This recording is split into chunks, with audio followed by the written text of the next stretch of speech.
James woke up to an itch. Not just any itch, deep, burning, impossible to ignore. Right below his ribs, his skin felt raw, irritated. He scratched absent-mindedly, half asleep, but the sensation only deepened. By midday, the itch had spread. A wide, palm-sized patch of skin felt loose, almost detached from the muscle underneath. He rolled up his shirt in the bathroom mirror, expecting a rash. Instead, he saw something worse. The skin wasn't just red. It was paler than the rest of his body, almost translucent. And in the right lighting, it looked like it was bulging, like something underneath was shifting. James froze. The room suddenly felt too quiet. He pressed a trembling hand against the skin, fingers pushing in slightly. Maybe just a muscle spasm. Maybe it moved. A slow, deliberate squirm beneath his fingers. James stumbled backward, his breath caught in his throat. He pulled at the skin, trying to feel the edges, but the flesh was too loose, too soft.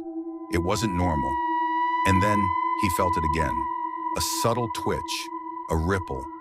Something was living inside him. By the next morning, he could barely recognize himself. The skin on his stomach had stretched further, thinning like an old balloon. Veins pulsed across the surface, dark and twisting. And the worst part? It was hungry.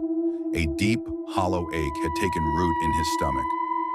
No matter how much he ate, he only felt emptier. The hunger gnawed at him, relentless, bottomless.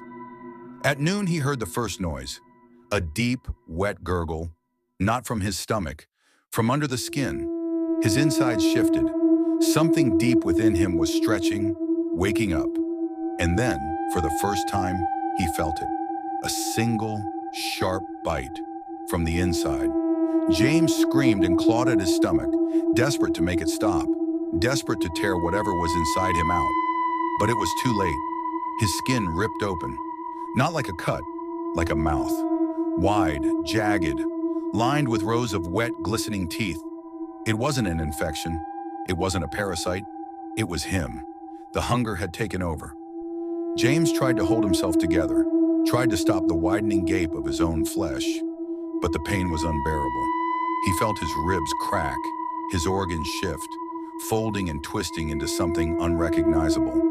Then with a sickening crunch, his fingers, the very hands he had used to fight it, were the first to be swallowed.